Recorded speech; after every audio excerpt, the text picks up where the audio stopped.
bless you, or I'm going to pray for you, or I wouldn't have gotten through this without my faith. That's fine. What's not fine is to say, my God is better than your God, or here's why you're not getting into heaven. It's not going to fly. Number 3, we believe wholeheartedly.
Welcome to the Lifeboat Live. We have 4 simple rules. Number 1, we don't discuss politics, ever. Number 2, this is not a religious channel, and while you might hear people say, God bless you, or I'm going to pray for you, or I wouldn't have gotten through this without my faith, that's fine. What's not fine is to say, my God is better than your God, or here's why you're not getting into heaven. It's not going to fly. Number 3, we believe wholeheartedly if you can't control your tongue, then you can't control your life. So while on board, there's not going to be any cursing in the live chat, period. And number 4, there is no room for mean people on the lifeboat. Because we discuss very sensitive things from people's past in our group setting, we got to protect those people. The only way they feel confident and comfortable discussing those things is in an environment that is free of trolls and mean people. So if you're a mean person or you're a troll, we're going to block you for life. And if your account happens to be less than 24 hours old, we're probably a little suspicious right from the word go. Why? Well, because there are people in this world who enjoy being cruel solely for the sake of being cruel. It's not going to fly here. But if you're here because you're trying to get sober and live your best life, then you might find that the lifeboat is just that, a lifeboat. I'm Captain Tommy Scoville, and we will see you on deck.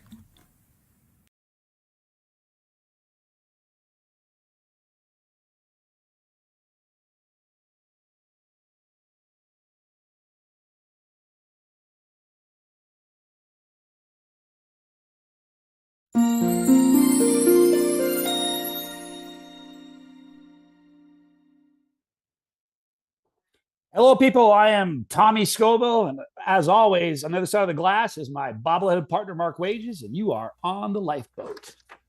I'm not Tommy Scoville. I'm sorry. I'm Johnny Scoville. I just came to visit, and I thought I'd stop in and say hi. I want to brag on my brother for just a minute. He gave me the coolest timepiece today. This is my birth year. It's an Omega constellation from the year I was born, and it's in way better shape than I am. But anyway, you guys are awesome. I'm going to turn it over to the real captain now. Thank you, Mark. Hey, Thank love you guys brother. for being on the lifeboat. I'm going to go watch like everybody else. Hang on. Cool. Looks good on you, by the way. Hey, guys. Yeah, already, sir. That was cool though. That was cool. Yeah, you Very- can't. You can't. There's no chance he's coming here without doing something, right? Yeah, for sure, man. For sure. Yeah. Hey, it was a much better. It was a much better proposition than was eating foul fish. You know what I'm saying? There have been some discussions about. We did a little video a little bit earlier on Chase the Heat, and I said to him, "What are we doing?" He said, "We're just going to sit down, shoot a video. All it's going to be is talking 5 minutes. Let everybody know that I'm in town. Blah blah blah." No. 2 seconds after we start filming the video, he pulls out a tube of terror. Oh no. You know what? Yeah, I said it's not happening. I'm still recovering from that speed run that I did. A year and a couple of months ago. It's been a while, yeah, for sure. Oh man! But you're the tincture king, right? Ain't that? Yes, I was pretty famous for drinking bottles of tincture. I figured it was probably the easiest way to, all of it was a publicity stunt for the lifeboat. You know what I mean? Like, I get credit for tolerance. I don't have tolerance.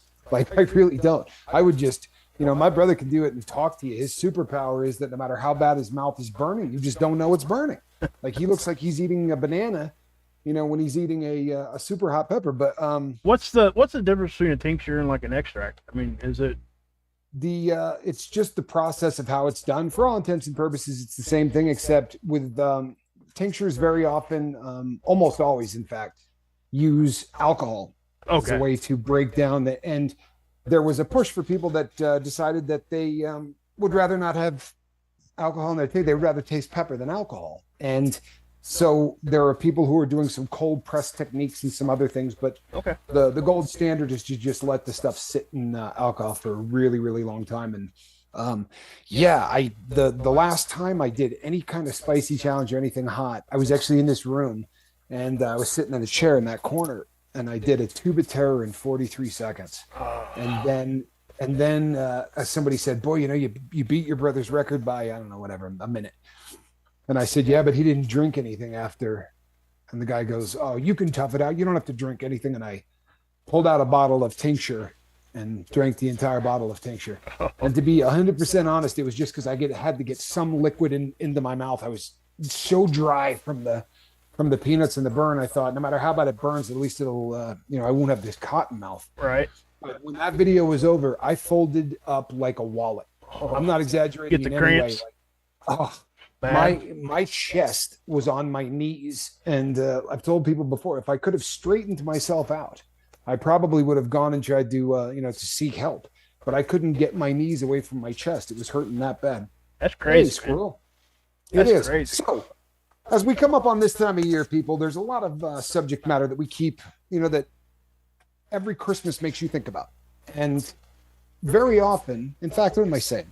Always, these subjects are a little bit different for those of us who aren't, air quotes, normal.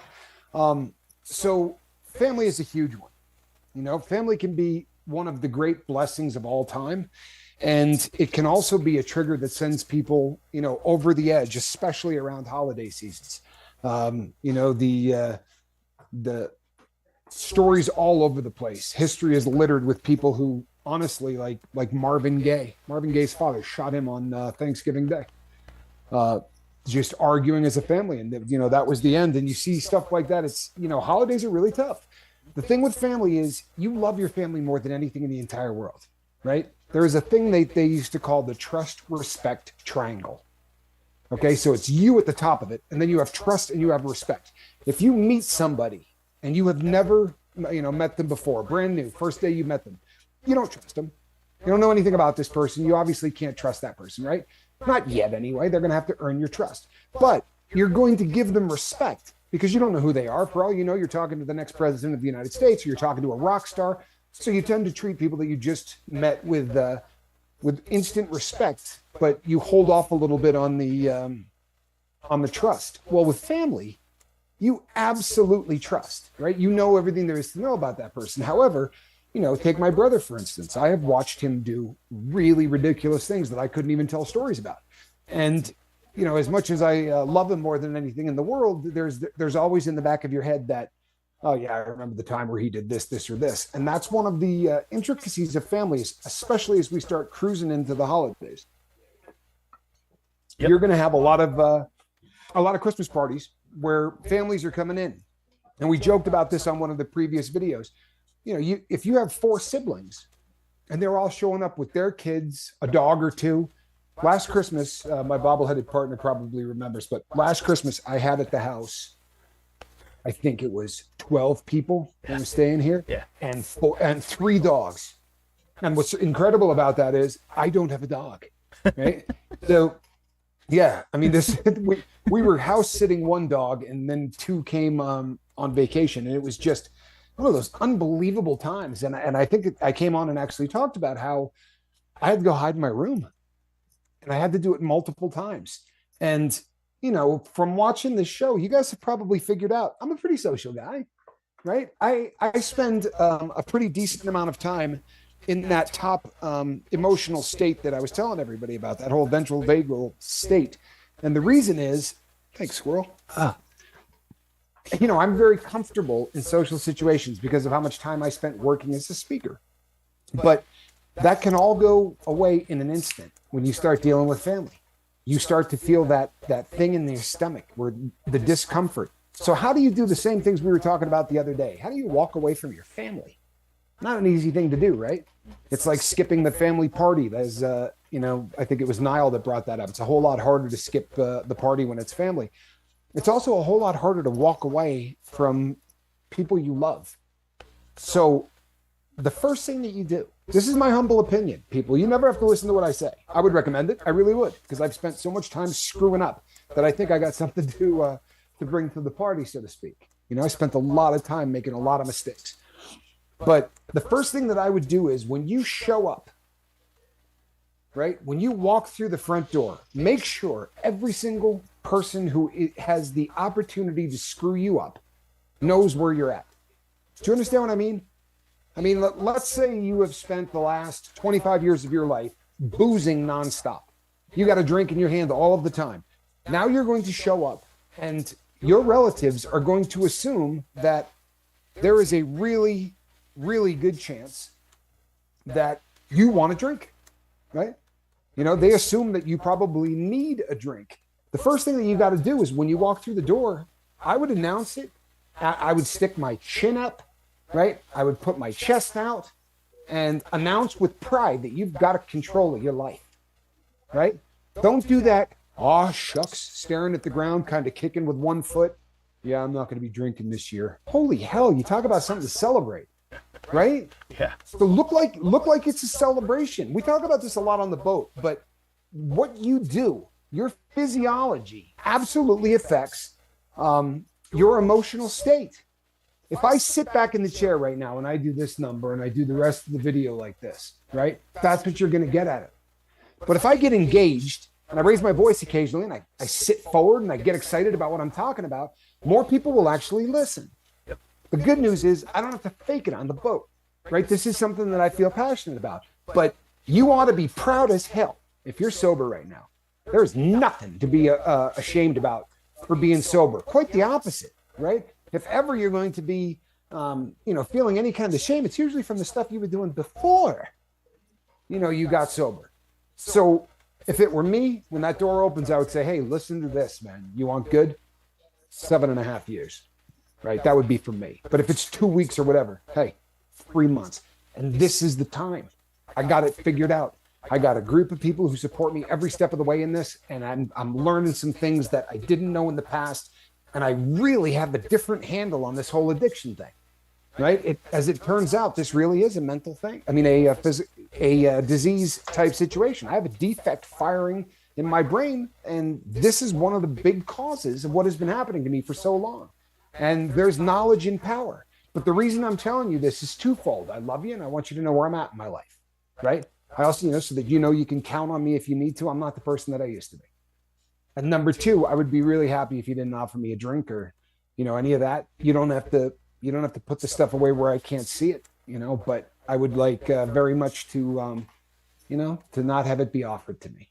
Guaranteed, people, you will be respected for bringing that up. There is no chance in hell they're going to say to you, hey, why don't you get a drink or do a shot? And if somebody else in the room says it, that person in your family that you talk to all of a sudden becomes your counselor, right? Watch how fast. I have a sister like this. You know, since getting sober, my sister has no problem whatsoever being the first person to go, oh, no, Tommy doesn't do any of that. And then she'll brag about the lifeboat and, you know, all kinds of other stuff. But again, it's because I never did well, I can't drink. You know, I'm an addict and I'm not going to be able to. Holy hell, man. Yeah. Honestly, the number of emails I've gotten from people, and I'm not busting on any of you. I love every single one of you. I really do. But the number of emails that I have gotten from people in the last, say, week, from people who basically told me that they're going to try to get through Christmas, but it's going to suck because they can't party. Jeez. I'm blown away. Yeah. Wow. Everybody in recovery can still think that what we were doing was partying. Now, I understand. I mean, I use the verb from time to time because I forget how much it's just ridiculous. You know, I'll say, so, you know, you'll hear me occasionally sleeping, but I try to say in the life, you know, or when I was using. But to be depressed because you're not going to be able to do drugs this holiday season literally staggers my mind. Now, if it's one of those situations where it's because you feel like an outcast, because you're going to be the one person at the party that's not doing beer funnels, right? Or snorting lines off of the counter in the kitchen or whatever the case may be. Communication, once again, is going to be your best friend. If you tell your friends or your loved ones that you're living a different life and you're excited about it, if they don't get fired up for you, they're no longer your friends or family. Build yourself a new one. Right? No joke. This is one of the best things, in my opinion, one of the best things that ever happened on the lifeboat. One of the things that makes this channel so damn unique is that, you know, we did a show very early on, and it's just one of the most popular cliches in the world is you just can't pick your family. Right? And you know what they're saying. What they're saying is, you know, your brother is born into you, right? So there's no way you can sort of go out and hand pick it, because if you could, you'd probably pick nicer people who are worth a whole lot more money. Right. But it doesn't work that way. Yeah. So, but early on in the lifeboat, you know, I started realizing very, very quickly within the first probably 2 to 3 weeks that, you know, I had a real brother in my bobbleheaded partner. Yep. You know, there was so much about our past that just gelled. Overlapped, And didn't it? yeah, absolutely. And so much about our future that was running on the same tracks as well. What a party, ruining my own life along with everyone else's life. Everyone else's life I came into contact with. Right? Hell of a party, wasn't it? Seriously. Right, Tommy? Hell of a party. I could see, like, in very, very early recovery, especially if you're going through, like, you know, the morning phase of missing your drug. That's a little different. But, you know, after that, I mean, you've got to understand, guys. Even if it ain't how you feel, you might want to start telling yourself it's how you need to feel. Just be, great point. Be proud about it. I mean, honestly, just be proud. And like Tommy said, you know, your family and your friends, they're going to respect that. And if they don't, like he said, you know, ain't like you got to like completely isolate them, but you just don't have to be there. Tell them. Just be honest. You don't have to lean on them. Yeah. Right? You don't have to lean on you. They don't have to be the people that you consider my go-to in the 5, right? Yeah. I have brothers and sisters on this channel, and I'll tell you something. I've been on other channels, and when people say stuff like that, I almost have to, you know, swallow it back down after it comes up, you know, kind of a thing. Yep. Oh, look at that. Oh, your phone going off? Yeah, no, I didn't mute it. Hey. Hey, Spanky. I am on the lifeboat. I will get a hold of you as soon as I'm done filming. All right, I love you. See that, family? Hey, Spanky's his daughter, by the way, guys. Yeah, I would never not take the call, Exactly. but I will definitely give her a call after the boat. Sorry, I didn't need that, but so I have people on this boat that I consider brothers and sisters. I absolutely do. And the proof is in the pudding. I mean, I get phone calls at 2:30 in the morning, right? I get texts at 4 o'clock in the morning, and I jump up and, you know, and try to do everything I can to help these people because they're brothers and sisters. And if I can't pull it off, I tend to wake Mark. Yep. Although usually Mark's up at that time of day. Yeah, I'm up. But he really is a night owl. But it's one of those situations where you absolutely can build your own family. Now, I'm not telling you to. Right? In a perfect world, you're just going to fix the damage that was done. you have to understand that you've got to give a little leniency to your family, right? Let's use me as an example because I don't want to bum anybody out on the boat. But when you lie and steal from your family, when you go to prison for bank robbery, I mean, can you imagine throwing the news on and hearing on the news that your son just got busted for bank robbery? I mean, that's a kick in the teeth to parents. It was a kick in the teeth to Johnny and Sister Scoville and everybody else in my family. And the reality is, as much as you want them to go like this, he's sober, that's all in the past, no problem whatsoever, man. In fact, here's a 20. Right? If you need to borrow any money, you give me a call. I trust you completely. You want to borrow my car, let me know. All of those things, you have to win back that trust. And I've heard a ton of people in the comment section talk about this before. You know, how do you win back trust? You continue to do the right thing over and over and over again. And the best case scenario, you continue to do the right thing and don't tell anybody you're doing the right thing, right? If you're really firing on all cylinders, there's no reason whatsoever to have to tell people that you're firing on all cylinders. Hey, have you noticed how good I'm doing?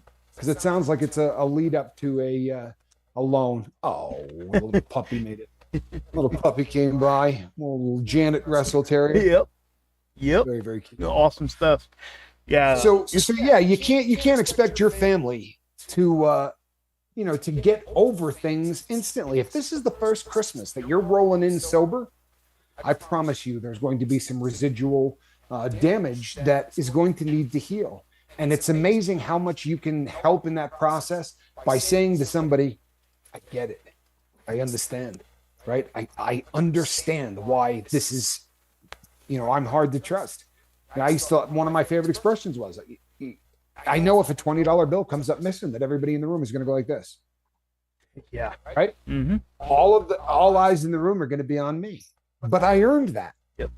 That is not because, anybody who does drugs is a thief. No, I was a thief, right? And I stole from people that I cared about and people who really cared about me. So, yeah, you have to earn that back. And it might not be this Christmas, but you can get a long way toward earning that back this Christmas. You agree, Mark? Oh yeah, and it ain't by just using your words either.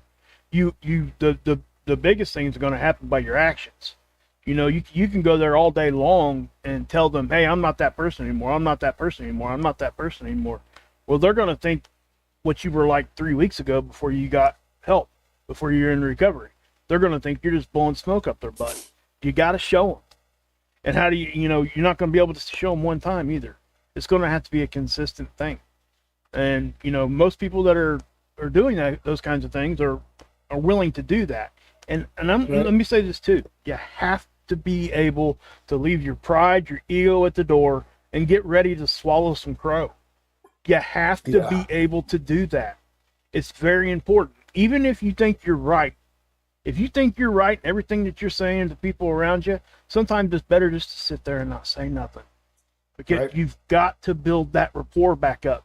And I promise you guys, it comes back. But it does take time. And everybody's time frame is different. You're going to have some family members that are immediately going to trust you in a week. Then you're going to have some other friends and stuff that aren't going to trust you for years. But you can, or maybe not even again. Yeah. Can you put up Bubba's comment about, but what if you need the help in the now? And they're like, yeah, what is HMU? I don't know any of those abbreviations, right? Is it Buddha or Bubba? Buddha, I'm sorry. Okay. Buddha Davis. Oh yeah, there. Did I say Bubba? Yeah. Here, I'll read it. I'll read it. I'll read it for you. But what if you need the help in the now, and they're like, yeah, HMU next year when you're worth it. So yeah. Any idea what HMU is? I actually don't know what that one is. I'm never good with any of these things. Okay, so this is a really legitimate question. And I completely get where you're coming from. The sad thing is this. In our head, when we need the help immediately, we know that this is it. This is the time where we really legitimately are ready to roll. On the flip side of that, and try to put yourself in the shoes of the other people. And it's never easy, people, right? If you're an addict or not, this is the hardest thing to do in the world, is to actually look at a situation from an angle other than your own. But if you glance at that situation from the people who you would like to get the help from, how many times have they heard the same thing? How many times have they, sent you to a rehab, or they lend you, they wire you money? And in my family, like every single person could tell you a story about either loaning me money or helping me get to a rehab or any of these things. All of the people in my family, beautifully, my family didn't turn their back. My family's still here. But if you find yourself in that situation, may I recommend a place that you can go and ask for help? Come right here. Yes. Come right here and reach out and say, I'm hurting. This is what's going on. Or I'm trying to make X, Y, or Z happen. And then drop me a line. You know how to get a hold of me. And, you build your family. You go ahead and start the process of building yourself a family that is willing to help. Now, the beautiful thing about that is we are more likely to believe you the first time around because we want so badly for the person inside to get out. Yeah. We know that there's a decent chance that you're not going to get it, right? There's a decent chance that we're going to reach out and hand you a life preserver and you're going to fall flat on your face. But with family, like this is kind of like what I was trying to lead to earlier. It's that trust and respect triangle again, right? Okay, well, here in this family, right? In this family here on the lifeboat, we all know that there's a good damn chance you're going to fall on your face. Family would like to give you that one extra shot, right? Remember the other day when someone said, hey, everybody really needs a second chance. Yeah, or a third or a fourth or a fifth or a sixth. Unfortunately, when you ask people who have no concept whatsoever of addiction, they live in a world that has nothing to do with the world that you're in, right? So for them, they go, man, the guy was already sober. Why in hell would he go back and use? He must just like being a drug addict. Of course, they'll use terms like junkie or whatever, right? Yeah, they do. But he must just like that lifestyle, right? They have no, but if you build a family, a support family of people that have been there and done that, when you fall flat on your face, they're going to grab another life preserver. They're going to wade back out in the water and they're going to hand it to you and say, grip this one a little tighter, bro. Grip this one just a little bit tighter. Let's try this again. We've been there. We've done that. So we're probably going to put up with a little bit more of that than you can imagine. Yeah. And it's all great points, man. I mean, and this is so key right around this time of year too, guys. It really is. And let me say this too: if you find yourself in a bad position where somebody really wanting you to use, or it's just really picking at you bad, change your environment, please. Get out of Dodge, please. It's better to make somebody mad for a week than it is for you to go right back to your lifestyle. Because the people that love you are going to forgive you for leaving whatever you got to leave, especially if that after the fact or even during the fact. You tell them, hey, this is why I'm leaving, and this is why. Okay, guys? So please don't get all ticked off at me or whatever. I just can't handle this at this time. I'm trying my best. You explain to them. And then if they can't handle that kind of honesty, then, that's on them. Then you don't need that stuff around you. You just don't. Amen. So you're absolutely right. And here's the thing, people, family or not, no matter how much you love them, you don't owe them squat. What you owe is yourself to get off of this planet and continue to do so sober, right? That really is where we are at. And Mark makes a great point. There are times, people, where you just gotta, you gotta cut bait. There are times where your only option is to just straight turn and walk away. And hey, Cujo. I like it when Cujo stocks up. He's at 20 days today, people. That's the entire month of December right there. Yep. That is the entire month of December. That is impressive stuff. Yep. Let's go over this because this comes up so often on the lifeboat. And I'll be honest, Mark's already nodding. He knows exactly what I'm going to say. Yep. This is one of my biggest pet peeves in the entire world.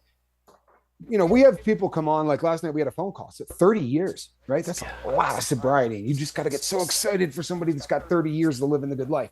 My bobbleheaded partner's got 11. I think he's closing on 12. And, these are big numbers. So someone that has 2 weeks of sobriety or 7 days of sobriety will come on and say, I've been sober for 7 days. Man, I know that doesn't sound like much. So if you're listening, do not say that. because those of us that spend a good amount of time in this life here, right? Not the using part, but the trying to help people get sober part. The most impressive 7 days of anybody's sobriety is the first seven. First seven, right? Yes. Make no mistake. And the most impressive and the second best would be the next 7 days. And the third most impressive would be that third week. That's so key. on and so forth until you get to about 4 months. It's just, it really is a daily adventure, and it's a daily, you gotta apply yourself, and you gotta use the tools we give you. You gotta cut bait and run every once in a while. You gotta do an awful lot of things right to get to that point, right? You really do. And it's so just know that if you're here and you're parked on 21 days or 20 days and you've made 3 weeks, oh no, it sounds like such a huge number. It sounds like such a huge number. Yeah. Right? It does. Really does. You knew I was gonna say that, didn't you? Oh yeah. I mean, but it's so true. Guys, I mean, the first, like Tommy just said, the first part of your recovery is going to be the hardest. And the reason why is because you're just, we were actually talking about dreams in the comment section, weren't we? With Cujo, I think. Was it Cujo or somebody? Yeah, he's been having dreams. Yeah. And I think I left a comment underneath that, guys, that's your brain fixing itself. Right? It's just some of us don't remember it, right? And it is very common. And actually, Tommy said that in the comment section. It's very common to have, lucid dreams while you're going through recovery, especially early on. Some of them can scare the hell out of you. I mean, do you remember last season when I was going through this? Yes, you did. I actually came on and talked about, man, I was, so it's, and I don't know how many, long time off, right? 7.5 years, 7 years and 7 months at this point. And I still get them. Yeah. I still get them. And it's a good trade-off. Right. Yes. If it's, I don't get too many side effects from the sobriety thing, but honestly, people, and I should probably touch on this, even if we don't talk about it for too long, because it could be an entire show. Hey, another joy. But one of the things about those chemical dreams, if you take about 10 minutes before you go to bed, right, and you concentrate, like you can honestly program your brain to say to yourself, you know what? There's a decent chance I'm going to have a really bad dream. And if I do, I'm just going to open up. I'm going to open my eyes. It's going to be over. Right. And that I find that happens to me a lot more these days than it ever used to, where all of a sudden I notice things in the dream. I had one probably less than a week ago. I actually called Lady Crispin right after it because it was a bit uncomfortable. But my sister was over there at my house, my oldest sister. And the first thought was, I wonder why she would be here this early, right? Like she wasn't scheduled to be here. And then I looked down and the carpet was the wrong color, right? Oh, wow. And I'm like, what the hell's up with the carpet? This is a dream. You know what I mean? Why I put that floor down? There's no way in hell I would like carpet in here, right? But it's, those small things that it just seems ridiculous, but you start to, you can actually start to do a whole lot better at getting through and getting, putting dreams in the rearview mirror. And the other thing you can do for the dreams, guys, and I know this isn't really what the show's about, but it does apply because oftentimes our nightmares and stuff when we're recovering, especially early on or even late in our recovery, involves our family because that's who we're around the most. But if you wake up in the middle of the night with a dream and you're just like freaking out or whatever, and you just can't get your mind to stop, write it down, journal. Info dump it. Journal it. I promise. Yep. Amen. Absolutely. He's 100% right. It's going to help. So, yeah, that's all I had to add there. I just somebody get Ilea a piece of chalk. Yep. You can start to write on the chalkboard, I will not be late. I mean, I'll tell you what, dude, I got, talk about nightmares. I got nightmares of that when I was in middle school, dude. I mean, I did a lot of that, did you? Oh, yeah. I had a teacher that used to put a little circle on the chalkboard. Just had to put your nose in it? I had to put my nose in it, but she would put it just high enough to where I had to stand on my tiptoes. Hey, her name wasn't Mrs. Gordon, was it? No. Out of curiosity? No. Okay, because we had a woman that was the scariest woman in the entire world. I'm not kidding you. I was terrified of this woman. But if she got angry, she would say, sit down with your head down and your feet and knees together. And like she would get viciously angry if you weren't sitting pressing your feet and your knees together. What if She you're was a real really, fat? really- You can't that? do. What if Bryce? you're real fat? You can't do that. It was just That was an me. awful thing. But she used to do that number on the chalkboard too. Put a little circle and I tell people this and they don't believe me, but there was a kid in my class. His name was Mike Gino. I think I could talk about him because I don't think he's still with us. Gino. But yeah, but she actually put pepper in his mouth, and I don't mean like salt and pepper. I mean like Hot pepper. Johnny, Yeah. like Johnny kind of pepper, Like pepper flakes. in his mouth, and then tied it with a bandana because he had cursed. And I think to myself, if she had done that today, right, people would own that school. She was a terrifying woman. She really was. She was a terrifying woman. Wow. Okay, so people, we're going to be, as Mark said, this is a really rugged time of year. This is everything comes down at once, right? All of the pressures of the holiday season, and we've talked about them ad nauseum recently. My first time sober, I couldn't sleep for more than 2 to 4 hours. My mind was tearing me apart. First month, really as hell. Second month, yep, hell as well. Yeah, with opiates, you know, I think I've told this story on the boat before, but I was with somebody that stole methadone off of a truck. And it was almost like the scene from Groundhog Day, where it's just timed perfectly. As the guy bends over to pick up the change, he just goes and grabs the bag of money off the bank truck. Well, it was one of those kind of things, except this individual basically stole about 4 gallons of raw methadone. Now, it says on the box, you know, you cut 50-50 with water. So there's like 8 gallons of methadone that, you know, they give out in 100, you know, milligram lots. Right. But we got fairly out of control with this, and it wasn't a matter of just taking, you know, methadone to try to stay well. We were drinking it in wine glasses and, you know, getting really, really abusive. But I went straight from there to prison, and I am not kidding you from in any way, shape, or form that I would say for the first month there wasn't a day I didn't vomit, not one. And as far as sleep goes, I don't think I was getting even by the end of the month. I don't think I was getting even an hour. I remember going to the chow hall, and apparently I was killing these little bugs that were on the table that weren't on the table. So I got taken down to the nurse, and they honestly just gave me a shot of Halidol. And in 2 seconds, I was unconscious and slept for about, 2 days, something like that. They kept me in medical, but they did that twice over the first month and a half because there was just no sleep. It was not even an option. That's a really, really tough drug. Yeah, That's special wine right there. Yes, it is. That cherry, you know, honestly, I can't taste. I went to a methadone clinic for probably... legitimately went to a methadone clinic for probably a year and a half of my life. And then I abusively drank methadone like it was wine for probably 9 months, something like that.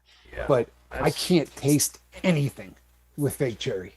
Yeah. Like I cannot taste nothing. You buy a drink that's got a cherry flavor to it or something like that. Oh no. Yeah. There's no option whatsoever for that ever happening. You know, I'm gonna give a shout out here to Cindy Party. She's got 51 days sober. I think that's awesome. And Summer also is here tonight. I'm not sure if you've seen Summer in there or not.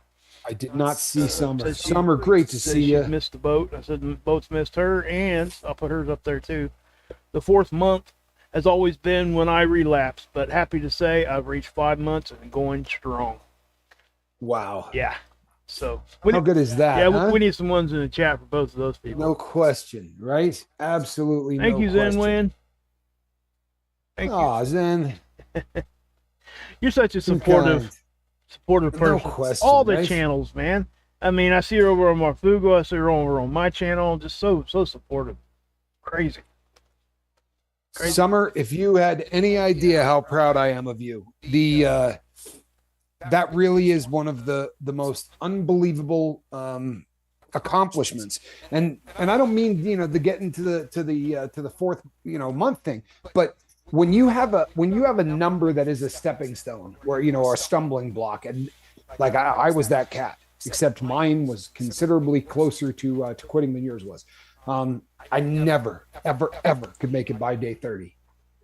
And I would get to 28, I'd get to 27. Like I probably did that 2 or 3 dozen times, you know, in my life. And where I would get really close to that 1 month mark. And then I don't know if it was me rewarding myself or if it was me afraid of, you know, what the success might be like, because Lord knows I hadn't had a lot of it.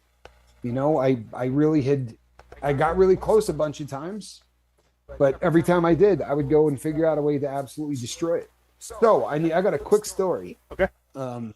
Yeah. And this is kind of cool. So, and I think I may have told you this, but I don't think I told the boat this. So yesterday, I was off running some errands, doing some, and it was all business related stuff. So I needed to go get some parts for some watches, and I had to put a couple of watches in the mail, and there was just all of these things that I had to get done. And earlier on in the day, I got a phone call from someone that said, "I'm your new probation officer." And this is always one of those fun moments because, you know, you never know what you're going to get. I think I've told everybody on the boat before that I had a guy whose first words to me was, "You're a real effing piece of S," right? That was the first words out of his mouth. So you just don't know what you're going to get, right? You can get people that they'll look you straight in the eye and say, "I'm going to do everything I can to get you thrown back in." Like they don't even play. So I'm stressed out to beat hell, and I'm running around trying to get stuff done. And I said to the guy, he goes, "I'd like to come by and see you today." That's never a good feeling either, right? If he wants to say, "come and see you in a week" or whatever, but no, today's the day, you know? I met you for the first time today. I'm going to come see you today. I want to see where you live. I want to do all that. So it's just, and look, I'm not doing a thing that I could get in any trouble for, right? P test me, do whatever you do. There's nothing that I'm doing. I've never been this legit citizen in my life, but nevertheless, I get the vagus nerve starts doing its thing. And, you know, I feel that fight or flight. So I said to him, you know, he said, "How long are you going to be out?" I said, "Probably about 2 hours. I should be back at the house by then." Suffice to say that traffic being what it is, everything else, well, I hadn't turned my phone back on from the night before on the boat. So as he sat in my living room talking to my mom and phoning me, I didn't hear the phone. Finally, I looked down and saw a text and said, "Oh, Lord, I'm going as fast as I can. Don't leave. I'll be there any second." And suffice to say that I think a couple of times on the way home, my car got, you know, 2 of the wheels left the pavement. You know what I mean? Like, yeah, like there were a couple of turns between there and here. 15 years sober. Man, good for you, Josh. That's awesome. Congratulations. That is awesome. Well done. Yes. So I come smoking into my driveway, and I hop out, and I come walking in, and he introduces himself, right? And I won't say his name because I don't know whether or not he'd want me to. But I started giving him the grand tour, and the first place I started was the office, and he said, "Oh, I recognize this place," and which was just a really it was a cool feeling. This is not a guy that he was here for all intents and purposes to explain to me how I can get off of this probation with the federal government sooner. He said, that's cool. And it was funny. It's so cool, Mark. Yeah. And it was funny because I said to him, he goes, "You know, you do this and then they do that. And then it all goes in front of the judge. And usually he goes with the recommendations. I make a recommendation." He goes, "And, you know, the judge can shoot it down. He probably won't.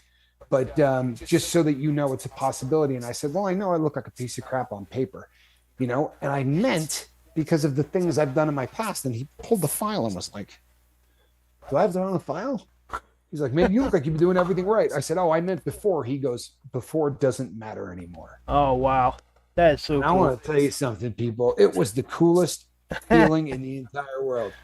That's a person that just met you and did not judge you. That's crazy. You know, he did not judge you on your past. He was judging by what he was looking at the present. And that's what we all can hope for as we get into recovery from everybody around. Right? That's really what we need to be looking for and what we try to do. Will that always leave us? No. I mean, to be honest with you, I don't want it to leave me. I'm Go ahead. No, go ahead. I'm probably always, I feel like I could be 80 years old, haven't done nothing wrong in, the last 40 years of my life or whatever. And I'm going to see, I'm going to see police lights in my rearview mirror, and instantly I'm going to think, oh Lord. And I'm going to get that feeling in my stomach. There's just something about the life that I led. Well, look who's back. Who's back? Find yourself a hot girl. Those are gone here. I'm going to recommend you don't go that route. I don't know. It's me. It's gone. I got it out. Yeah. My sobriety is a daily struggle, but I will always be a champion for myself and for others for sobriety. I might not see you in the promised land, but I will never stop fighting for you and for myself. Well played, Christopher. Yep. I have a feeling we'll see you there. And you know what, people? I said for the longest time, and I'm talking about a couple of years, I would say to people, it's not easy, but it's better than the alternative. I'm white knuckling it. There are a lot of days where just, honestly, it's, me calling every single person I know on the list and me, journaling and sitting down and everything I could do to get through the day or get through to lunch. And I would set little goals at the end of the day, people, and I would just be a better version than the guy that showed up that morning. If you just keep fighting the good fight, really ridiculously good things start to happen. But I'm here to tell you that it is very, very rare these days that I ever struggle through a day. I mean, my bobbleheaded partner could probably, hey, Pagan, my bobbleheaded partner could probably tell you exactly how many times that's happened because I reach out to him. But it is a rare occurrence. It really is. And I think the longer that you continue to do things that work, the longer you do things that work, the better off you're going to be. These techniques. The beautiful thing about sobriety is, there are not 55 ways to cope with things. There are really you learn 3 tricks and get good at them, and you will spend the rest of your life sober. Right? Change your environment. Get out of a situation that makes you uncomfortable. Walk outside. Take very deep breaths. Right? Smell. Take stuff through the nose. Right? Look at different things. Engage as many senses as you possibly can. Go for a walk in a park, go over and put your hand on a tree, right? Put your hand in the grass. Anything you can do to overload the senses in your body, right? Easy thing to do. Yeah. Cut and dry, super, super easy way to deal with things that are really stressing the hell out of you. Yeah. Journaling. Yeah. Promise you, if you're in overload mode, like Mark was saying, if you're just to the point where you can't get through, info dump. The reason you're stressing is because you've got so much right here that doesn't know what to do. So just go. That's right. Get it out of your brain. Get it up to the cloud. That's where everything goes nowadays anyway. Just shoot it up to the clouds. I want to point something out here too with what Scooby just said. A few minutes ago here. So my neighbor didn't judge me, and I love her for that. She's been a mom to me when mine and I weren't doing good. See, that's another example of somebody choosing their family. And it can be anybody. It's those people that are going to be there for you, so you're going to want to be around you. Now, you can call them good friends, close friends. It doesn't matter, really. They're people that you love, and you love that they're helping you, and you're close to them. And that's what that's about. And that's what a family member is supposed to be. So yeah, make no mistake. That's what family members are intended and designed to be. And what? Obviously, you guys know how I feel about Q, right? That man is as much a brother to me as anybody could possibly be, right? There's nothing I wouldn't do for that cat. And it's another one of those situations where, I had a great brother. I had a guy who cared for me more than anything. Johnny's he's a mensch. He would have done whatever. He wasn't there. I was incarcerated, right? And, there was a brother that stepped up to the plate. And if you looked at the two of us, especially since I was in a federal prison, you probably wouldn't have thought there was a chance of me and this guy becoming, beyond friends. Right. But this guy, he saved my life in the greatest sense of the word. I mean, truthfully, taught me the tricks that we talk about here, right? All of the different things that you can do to simply Hey, Dex, Yep. good to see you. What's up, To Dex? simply get out of your own head. Thank you so much, Dex. Really, for all of the help. Yeah. Adam and Dex have been so good to the boat. They really have. They've been so good to the boat. Yep. Always just been so supportive of well, I could even take it back to Wages World for that. Those guys have, honestly, those guys have been there for me when nobody else was. And, so I got nothing but love for that, for sure. And, you go through trials through your life and stuff like that. And it's true for you too. You just walk through things and the people again, you're choosing family. I hate to keep going back to that, but that's what you're doing. You're choosing the people that you can trust and that you love and that are going to be, they're going to be there for you when you need them. And that's the people that you want around you. You don't ever want to just sit back and be like, oh, that's, blood's thicker than water. How many times have we heard that? Right. I mean, is it true to some level? Probably. I mean, I guess there's some just given love there just because you're whatever, you're, your cousins or something.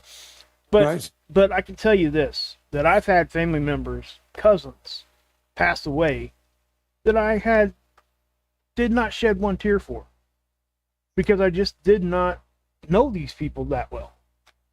It's hard to love somebody, Dex, you the man, brother. But it's thank you for that. Very awesome. Thank you. Appreciate you, Dex. Yeah, for real. Yeah. Really, really classy. Yeah. But yeah, guys, I mean, so don't ever think you can't choose who you want around you. That's kind of what we're saying. Build your family. Yeah. I mean, absolutely build your family. And here's the thing. If your brothers and sisters, your mother and father are the most supportive people on the entire planet, you got the best family that God created. You still need a support family. Because if you got the best family in the world, there's a really good chance they never shot heroin. Right. There's a really good chance, right? They never freebased cocaine or whatever your problem is. And love is not enough. If it was, we wouldn't need group therapy, right? We would just have family therapy. Everything would be taken care of. Yeah, just talk to your brothers and sisters. Go with mom and dad, right? We'll get this knocked out like that. It doesn't work. And we've talked about this before, and I'm sure you're sick of hearing it. But the reason it doesn't work is because it is the inexplainable. So if you come into a group of people who are thinkers, these are smart people, and you say, okay, so I got off heroin. I was sober for about 7.5 months. And then one day I just went and I bought a bag and I started doing it again. And the people in the room look at you like you've got something growing out of your forehead. Like their first question is, well, you knew you were going to get addicted to it if you did it again, right? Yeah. Well, then why would you do that? Right? Okay. You don't have to explain to an addict why you would do that.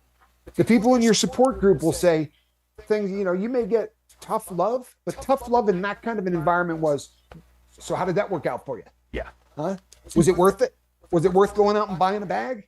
Right? Okay. Now let's talk about what led up to that. Right? I don't care about the day you bought the bag.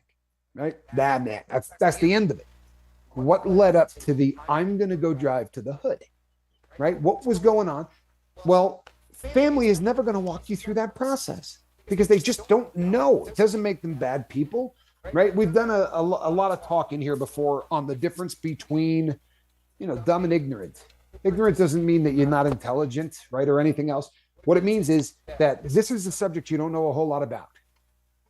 Yep. The reason group therapy works is because if there's any hope of getting out of the forest of addiction or abuse or anything that we do group therapy for, you're going to get led out of that forest by somebody that's already walked out themselves. And since 2 people figured that out, we've been doing it ever since. And I mean, literally tens of millions of people have taken group therapy as a way to get sober when nothing else worked. Yeah. Plain and simple. And here's something else I want to point out too. This is how, like, again, back to the whole family thing, which is what we're talking about tonight. But how many people have you ever heard say, yeah, I just had a horrible childhood, and my friend was really, really, bad to me, and that's why I got addicted. I mean, right. That's kind of a low number probably. But how many people do you know is going to tell you that, hey, my dad, my mom, my brother, my sister, somebody in my family did bad things to me, and that's why I'm an addict. So you have to understand that those are the dynamics. And if that is the way that it's going down, you know, you need to recognize and be able to understand that, because, you know, oftentimes it is our family, the ones that we're supposed to be able to trust the most, that do push us into things like that. And I mean by getting mistreated, not by, you know, going out to the bar or something. I'm not saying that. I'm saying by, you know, decades long typically of abuse and stuff like that. So that's kind of what I'm saying there. But it, you know what, and we heard some horror stories in the first season. Yeah. There were some people that came here, and some of the stories were really, really tough. People who had been just grotesquely abused and mistreated by their families. But once again, try explaining that to somebody that hasn't gone through it. I mean, what happened here on the boat when the this person, you know, started to sort of dump all of this out was we were able to sort of, in a cyber sense of the word, take this person to the side and say, you need help, you need group help, but probably not from this group. You know, this is not something where a lot of people here are going to be able to say, yeah, I know what you went through. So the reason that group therapy works is because you never have to explain what you're doing, what you're going through. There is instantly, from the second you walk in the door, a bunch of people who know exactly what you went through. They know exactly what you're going through. And like we said earlier, if you fall on your face 25 times, they're going to pick you up 26. They're not going to judge you the way family does. They're not going to, you know, let's be really honest. When you really love somebody, you treat them differently than if you don't. And that's just human nature. My daughter, you know, one of my favorite people on this planet, as you all know, my daughter had surgery last week. She's doing fantastic, right? So thank you for the thoughts and prayers. She's doing swimmingly, but she had some stitches, and they were supposed to remove them on Friday. And unfortunately, she was going out of town. So they just said, well, you can take them out yourself. It's really not that big a deal. So by the time she got to where she was going, they went to take the stitches out, and now it is kind of a big deal. They have somewhat started to, get sucked under the skin, as will happen from time to time. But apparently, she almost decapitated her mother through the process of this, yelling and screaming and just really, really upset because of the pain. Now, later that afternoon, she walked in, sat down, and the doctor did the exact same thing. But she's not going to yell at somebody she doesn't know, right? There is something about family that can bring out the best and it can bring out the worst. And my daughter is stuck with a dad who, you know, is one of the captains on the lifeboat. So when we started to talk, she said, man, I screwed up so bad yesterday. I have no idea the way that I treated. I said, well, you know, the fact that you know that's a pretty big step. I said, but this is a conversation you probably should be having with her, not me. You know, and she said, well, I just don't know what to say. I'm like, repeat exactly what you just said to me, you know, to her. But it is one of those things where even if your family's perfect, you need a support family. You do. It just does not work any other way. And, you know, if you're the 1 in 1,000 who managed to do this without any group therapy, God bless you, because I'll get an email from you tonight. I did it on my own. Good for you. But we play the numbers game here. And statistically speaking, 9 out of 10 people need a group of some kind in order to put really serious use disorder in the rearview mirror. Right. And you know what? We're always going to be here for people that are trying to do that. And when I say we, I'm not talking about me and Captain Wages here. I'm talking about, you know, the crew of people who, I don't know, they're the salt of the earth. You guys are the best people I've met. Yeah. And I mean that. Oh, I do too. You know, proof that addicts aren't just as good as everybody else. More often than not, they're just so much kinder. I love you guys. I really do. Yeah, and I would second that. It's an echo for me, 100%. And I hope it's not an audio echo. Right. But we are at the top of the hour, but I do want to say that. Oh boy, I got in trouble the last time I did no that. No echo. Okay, good. I had to grab my power cord because the batteries apparently were dying on everything, so I had to get this thing plugged in before it's all over crying. We are at the top of the hour here, but oh good. Yeah. But I do want I to just say, need good from the battery standpoint. Yeah. let me say, Linda and Pagan, they both need prayers. Linda's actually in the hospital, guys. I'm not sure if you guys caught that in the chat, but they brought her in there for her heart this time. Obviously she just found out she has liver disease, so now they got to put her in the hospital today, watching her heart. But other than that, prayers for her and prayers for Pagan. She's got some stuff going on, and there's a lot of people got a lot of things going on right now. So prayers for everybody, but I just want to make sure we pointed that out. So, but Appreciate you. And you know what, people, pop over to the, if you haven't come over to the Facebook group, it's a great place to pop in and say, hey, I need a little support, because the boat is not always up and running. If you have a problem in the next couple of days, I mean, we're getting into some holidays. This is our Friday here on the Lifeboat. So if there is an issue of any kind and you can't find emails or anything else, leave a comment. We check them very, very often. Okay. So we will be back Friday night. Same squirrel time, same squirrel channel. I am Captain Tommy Scoville, and on the other side of the glass. thank Mr. I guess we'll just call him Captain Johnny today. How about that? Right. Thank you, Johnny. Good to see you. But Captain Mark Wages. And that's a cat in the basket. Good night, everybody. We love you. Welcome to the Lifeboat Live. We have 4 simple rules.